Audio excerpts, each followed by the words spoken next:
Check one, two, three.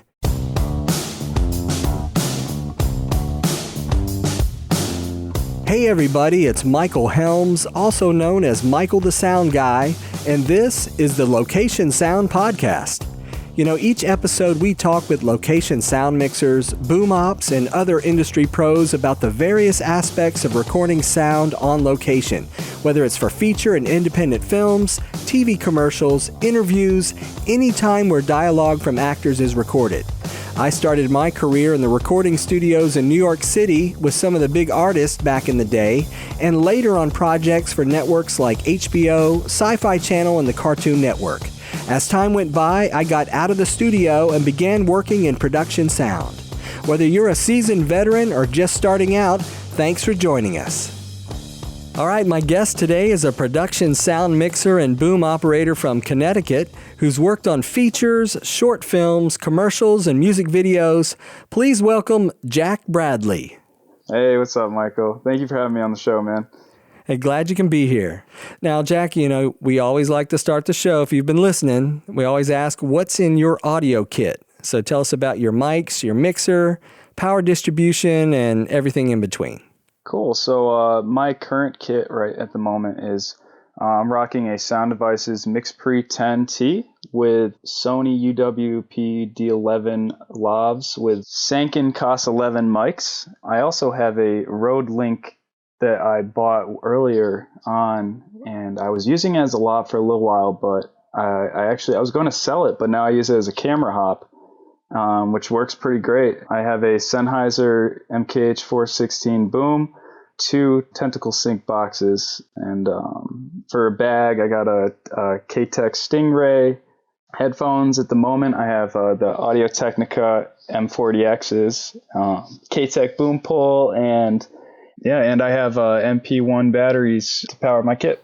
All right, let's jump in and talk a little bit about some of the projects you worked on. And a few years back, you worked as a sound mixer on She Came from the Woods. So tell me a little bit about that.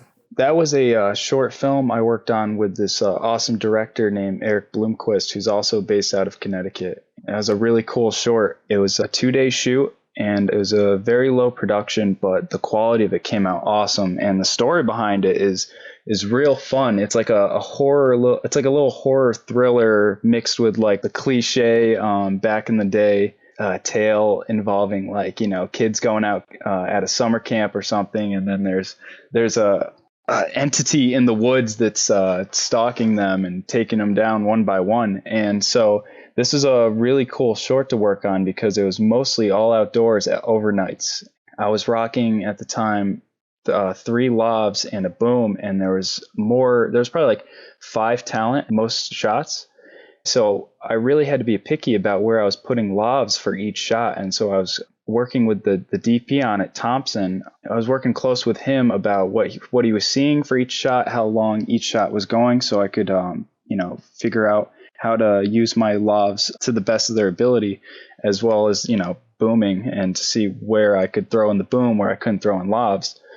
But there's a trailer up for that on YouTube now, and it's been doing really well at film festivals. It's gotten a bunch of awards, and I'm really stoked about it because the sound came out great. I was watching the trailer, and it was pretty good. Makes you want to watch it. So, good stuff. Yeah, so it was fun, man. It was very fun.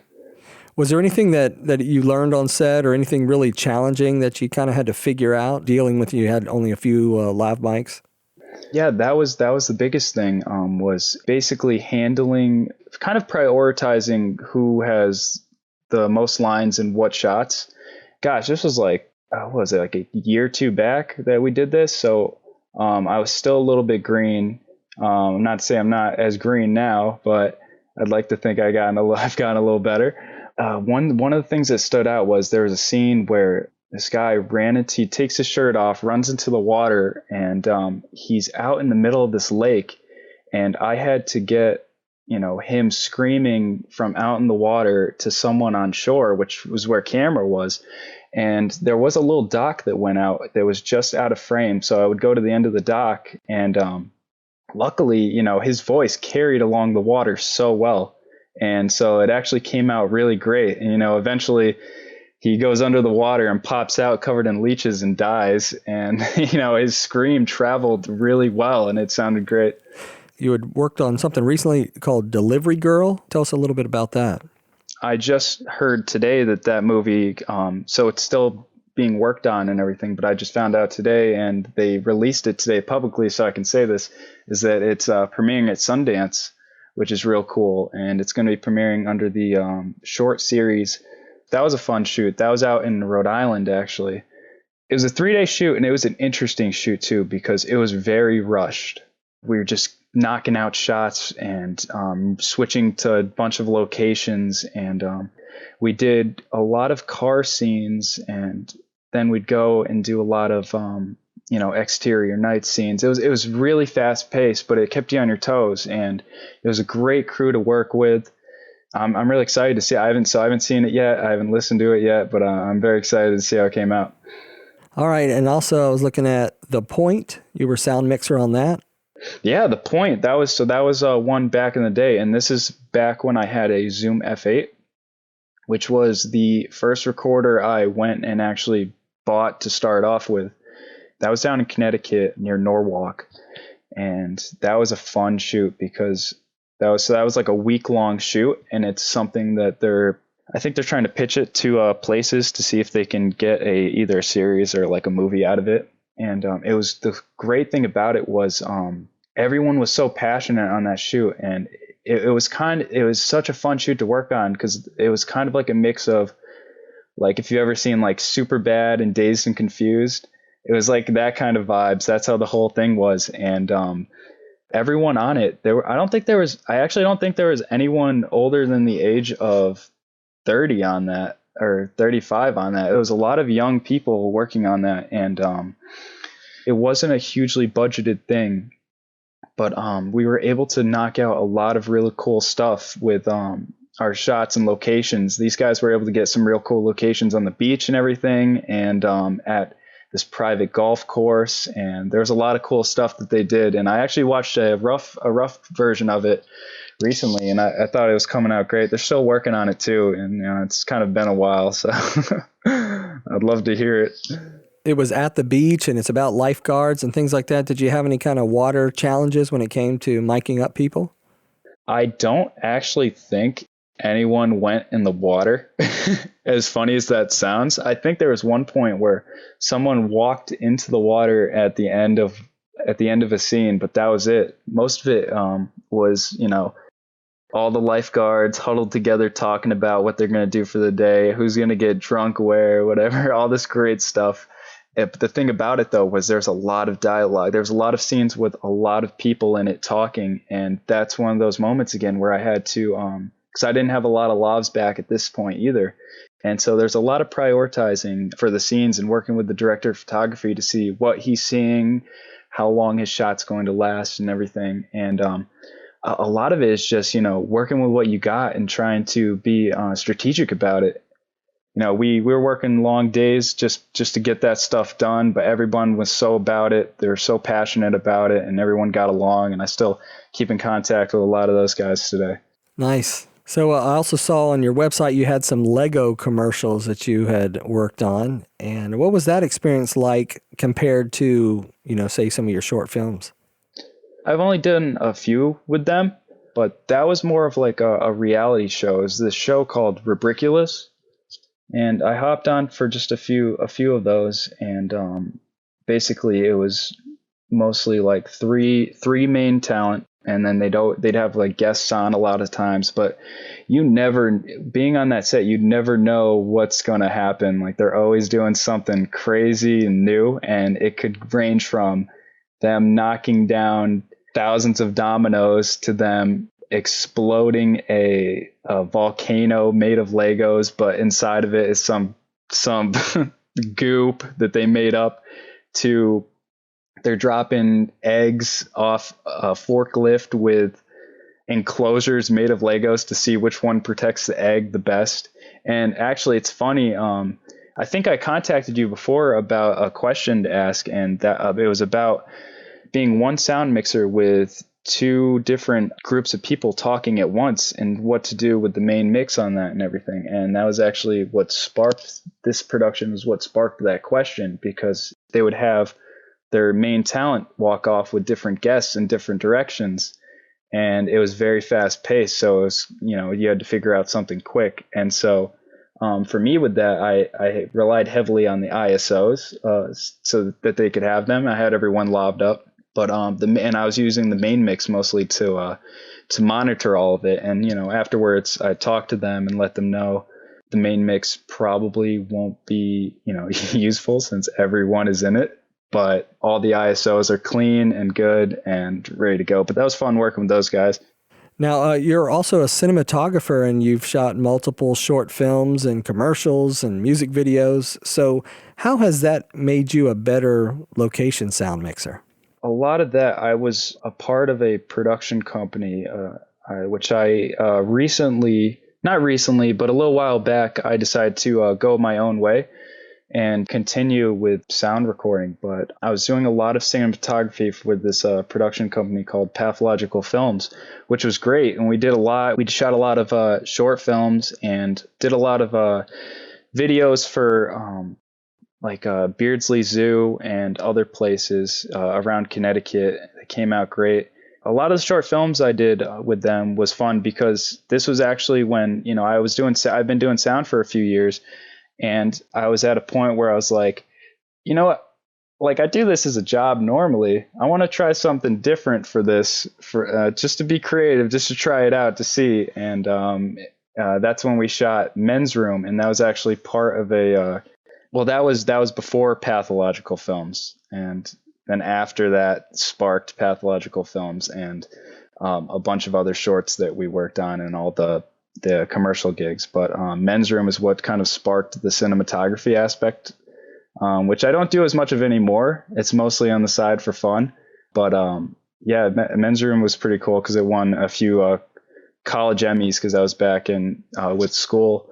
It did pretty good at some festivals and everything. But did it change your view on how you recorded sound when you were actually looking at it from a different perspective?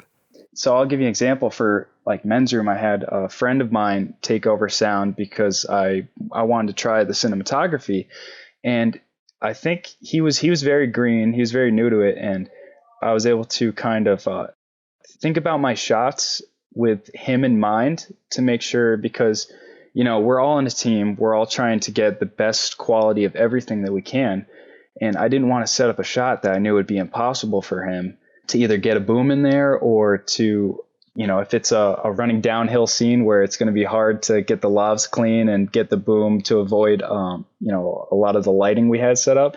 And so really it kind of helped me realize from the other side what, a cinematographer is going to be thinking about, and I guess how I could work with them to address problems. And it gave me a sort of respect for them as well, and a little bit of respect for myself that, we're both working with two different things, and it's really just best to work together, and communication is key. That's good. Some people that they only do one thing, and I think when you wear the shoes of, someone else on the crew kind of a thing, you really get a better perspective for sure. Absolutely. And, I try not to do too many things. I mostly do cinematography as a passion, and then sound mixing is my career. But when you dip your fingers in a bunch of different jobs, like I've gripped before, I've been a production assistant. I've done a lot of it here and there, and it really gives you a sense of how everything works together and how you can just not only think about yourself while you're doing the job, but think about how what you want or what you're trying to do will affect others. That's true. Out of all the features and projects you've worked on, what was the most interesting so far? I mean, The Point was really cool when I was talking about, 'cause that was the one set I was on where everyone was super young and everyone knew what they were doing though, which is great. Like, we were getting a lot of work done, but everyone was still super young. So it was a real cool, because I'm so used to being on set with people who are twice my age, and I love that. And then being on a set like with a bunch of 20s and early 30s people, it's real cool. But another cool film that I worked on was Tree Rock Cloud, and that was directed by Karen Allen, and who was Indiana Jones's girlfriend in Raiders of the Lost Ark. And she was a really awesome director. She knew what she wanted. She communicated with the crew super well, and she was just really great to work with. And one of the craziest things that was, I've never seen anyone do this. I swear, there was so many people on set, and she knew everyone's name. She could walk up to anyone. The second day I was on, she could walk up to anyone and say each of their full names just right like that. And being on set with 40 people, learning everyone's name, sometimes it's a little tedious, but it was crazy how well she had that down. And it just really made you feel like appreciated, And so that was a really great set to be on. And I was a boom op on that, actually. I was working with my buddy Aaron, who was mixing that. And that was a real great set. That was shot up in Massachusetts. Okay. Now we always have to ask, what was your worst on-set experience? I was on a shoot up in Boston. It was a web series, and it was a real low budget web series. It was shooting for like a week straight. And I remember the first day I almost walked because we were shooting at this art gallery, and we had a bunch of extras. It was supposed to be some action scene going on with some mobsters, and there was supposed to be a ton of talent, extras walking through and looking at all the art, just being there. And we get there, most of the talent are late, like real late, like 3 hours late. So we had, during that time, we're setting up lighting and everything, and just ready to go as soon as they get there. Then all the extras are late, and that day ended up turning into a 19-hour day, which is why I almost walked, because that's kind of ridiculous, And the director, I think I caught him drinking as well on set at some point. I'm not mentioning anyone's name, but it's just things like that where you see and you're just like, this could involve the safety of crew and everything. And it makes you just have to, we had to talk. And I ended up continuing on to that, with that web series, because we kind of drilled it into their head, the producer and director's head, that, this isn't going to fly. And it ended up going pretty smoothly from there with some hiccups, but that was a real bad day.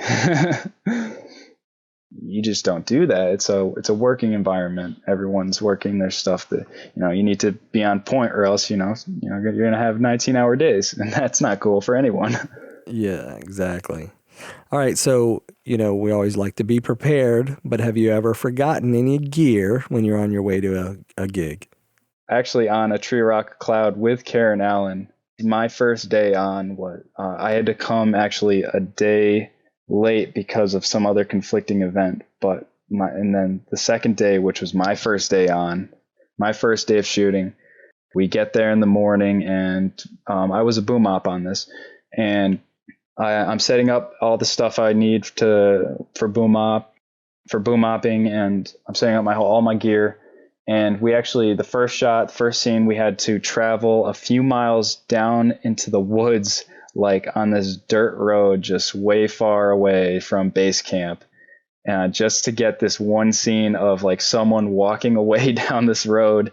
And we needed to get, the footsteps and everything. And so I got everything together, and I realized I forgot one XLR that was, the key XLR to go from me to the mixer.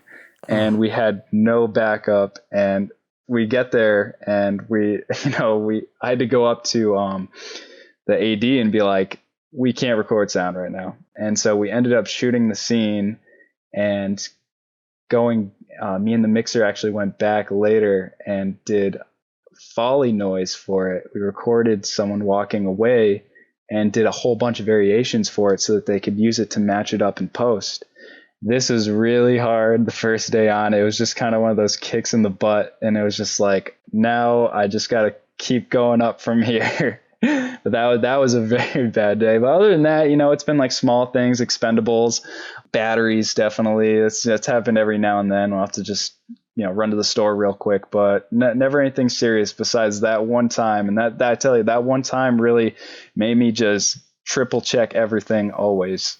Hey, We all have these crazy experiences, so we're not alone. Yeah, so it makes me feel better listening to this to know it's happened to other people. Yes. Or speaking of expendables, what are some that you like to use? So with my COS 11s, I use the RM 11s on them, and I really have been using Top Stick a lot. I've been using a lot of that, Hush Lavs as well. I don't have a whole ton of Expendables in my kit, but those two have been awesome. I mean, I always have gaff tape on me. But yeah, the Top Stick and Hush Lavs have been working great, and also Moleskin every now and then. I haven't had a little bit of that in a while, but that stuff is great for if I don't have an RM11, I can just make a little Moleskin thing to put around the mic, and it works great. Now, do you have any freelance tips that you can share? There's a lot of people that have been in the game longer than me, and especially on the shows, a lot of people that have been in the game. I've been doing it for about close to 5 years now, and that is, not full time completely, but for me, it's just the networking. You never know where or when a job is going to come. I've been on set before where I've talked to a production assistant, and it was a pretty big budgeted set, and then the production assistant on that was doing his own thing with his own company, who ended up getting me another job, which led to meeting more people, connecting to more people, and just getting more work. Okay. Now, do you use any kind of services like Production Hub or Mandy or Staff Me Up or anything like that? So actually, that's funny. I just tried out Production Hub a few days ago, and I've just been checking it out a little bit. I did the free trial. I have been using Staff Me Up a little bit. I do have a Mandy account, and they love to send you like 30 emails a day, but I haven't really pursued anything in that really. But a lot of it has just been word of mouth, connecting with people on previous sets, and then someone who knows someone mention your name to someone, and then they end up sending you an email. And it's so funny how many people know each other, and people that you would never expect to know each other. Oh, yeah, that's definitely true.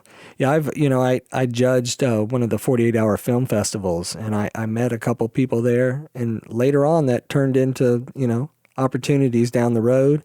And I never would have thought some of those people would have contacted me, but yeah, it's amazing. Just getting out there, networking, talking with people. Yeah, actually, 48-hour film festival, that is a great place. I've done 5 of those actually, between New Haven and Rhode Island, and a lot of them the same people. I've worked with a lot of the same people on both of them, and also a lot of new people on both of them. And that, I swear, if you're new trying to get into the game with any aspect of sound or anything in film, 48-hour film festivals, if you can find them, those are great networking events, just to find people that will help you get your foot in the door.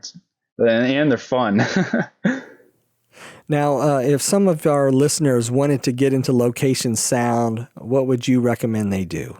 So for me, with getting into location sound, really my biggest thing to say to anyone else would be to, find a mentor, find a sound mixer, and ask them to mentor you, and see if you can come on as either a production assistant or a utility or even a boom op. And those are always people that mixers are always looking for, and I don't know any mixer that would deny talking to you about sound.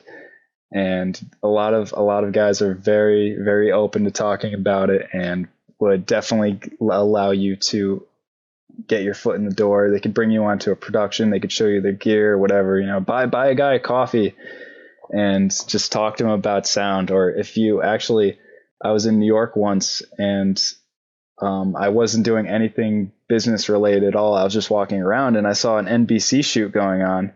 And so it was a pretty big shoot. There was a lot of extras, and I kind of snuck through all the extras, and I found the sound guy, the sound mixer, and I went up to him. I started talking to him. He's a really chill guy. I started talking to him and his boom operator just about what was going on in their kit. He had a cart set up, and I was talking with them for like 30 minutes while they were setting up a shot.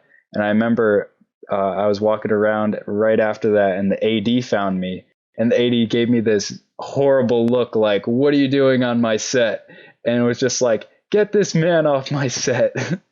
And I eventually just booked it on out of there. But within that time, I got the guy's social media info and everything. And it was, it was really cool. Just wander on set and find him. Nice. Now, what's the best way for people to get in touch with you? So for me, I'm all over social media, Facebook, Jack Bradley. My legal name is John Bradley, but you can find me on social media as Jack Bradley. Instagram at JCKBradSound.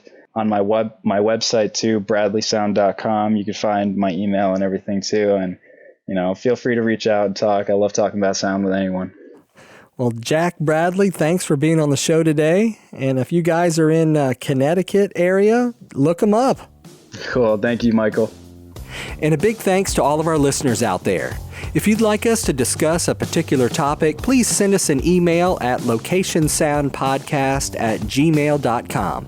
We would love for you to subscribe and leave us a comment. We're available on Apple Podcast, and for Android users, check out Google Podcast. Also, we're on Stitcher, Spotify, TuneIn Radio, and on your favorite podcast app. Until next time, remember, sound is half the picture.